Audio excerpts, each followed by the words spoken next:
But Mr. Peters has been busy doing other things this week, and most significantly, I would say, a meeting with the Foreign Minister of China, one of the two superpowers left swinging in the world today. Wang Yi, I think is his name. Interesting visit, and to find out more about that and to push a bit of paper for his new book on the wonder years of foreign relations under Jacinda Ardern, we're joined by Robert Patman, our regular foreign affairs guy. Robert, how are you? Nice to see you. Good to see you, Sean. How are you? Very well, thank you. Hey, good. While we're all worried about Chumbawamba and I get knocked down with Winston Peters, his meeting with Wang Yi, the Foreign Minister of China this week, and his visit here is pretty significant, is it not? I think it's very significant. And what was interesting, during the election campaign, there was a slight difference of emphasis between the Prime Minister, Mr. Luxon, and Mr. Peters on the question of China. Mr. Luxon indicated he wanted to strengthen the relationship. I think Mr. Peters was a bit more reserved. He's always recognised the importance of China.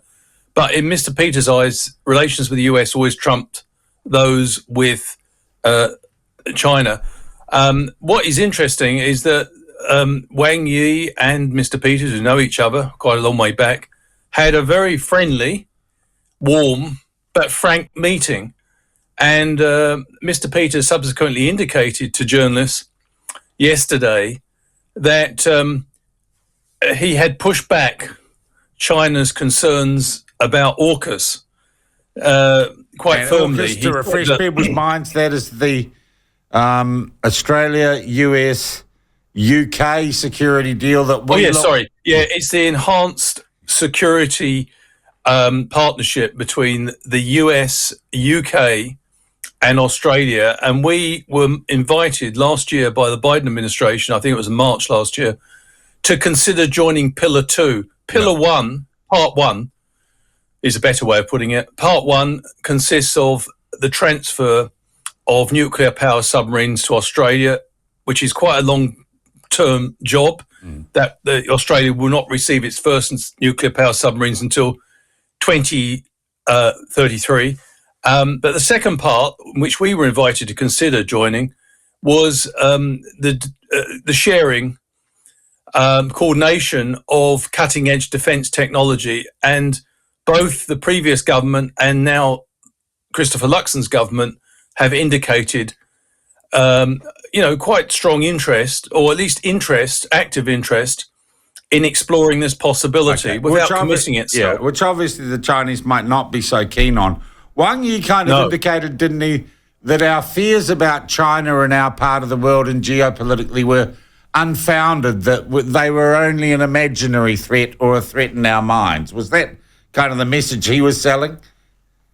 Possibly, but Mr. Peters would have none of it. And he said to Wang Yi that it is not a figment of our imagination that China has asserted itself not only in its own relations with New Zealand and Australia, but also in the Pacific region. So it was quite a frank exchange. But the interesting thing about it is it didn't do anything to shake the relationship. In fact, Wang Yi at the end of the meeting referred to Mr. Peters as an old friend, spoke warmly of him, and Mr. Peters, his part, thought the only problem with the meeting was that it was a little bit formal, and he would rather have had a more informal meeting. And they exchanged whiskey or something. He got a bottle of Chinese whiskey out of him.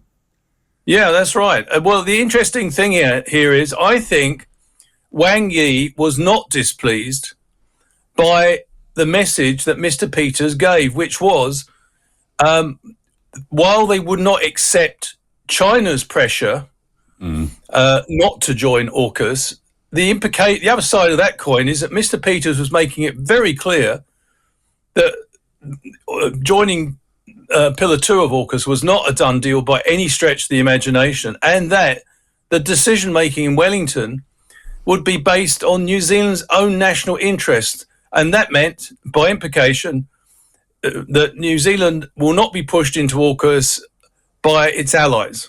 Oh. So I think Wang Yi was pleased by that message that New Zealand would not give in to external pressure, either from China to stay out or from allies to go in.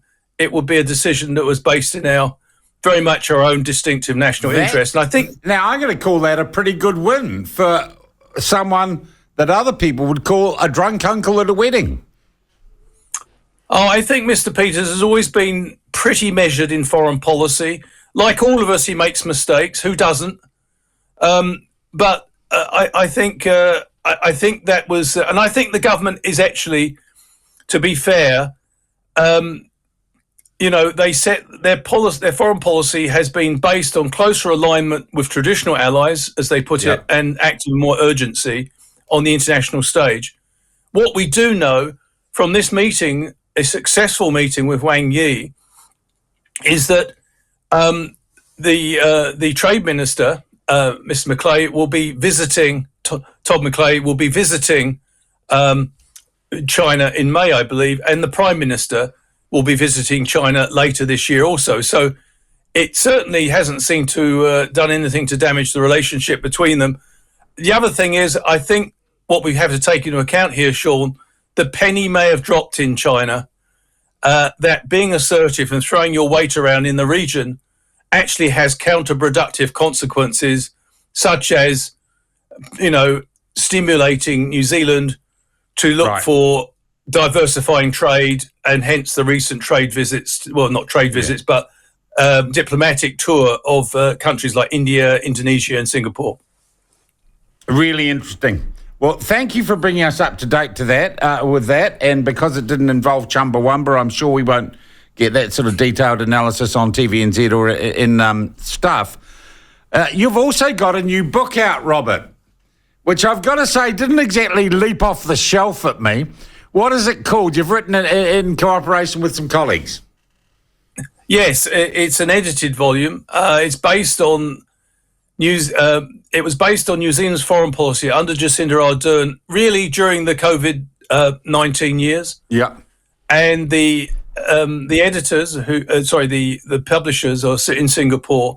We managed to get a very good team of scholars, very balanced, with different views about the Jacinda Ardern period, talking about the various aspects, not just New Zealand's dealing with COVID-19, but some of the foreign policy challenges and the way in which the Jacinda Ardern government dealt with those challenges. You got a copy of it there you can hold up to the camera? No, I haven't, because the book's literally only just been published in Singapore, and none of the contributors or the editors have received a copy yet. Oh, good Lord. What's it called? The book is called New Zealand's Foreign Policy under Jacinda Ardern.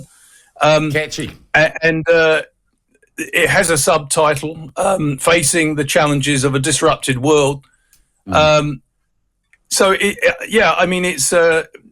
think it's a collection of some of the best scholars, hopefully, in New Zealand on foreign policy, in particular Jacinda Ardern's foreign policy. But, I'm not going to make outlandish claims for it. I think that's up to the readers to make their own minds up about that.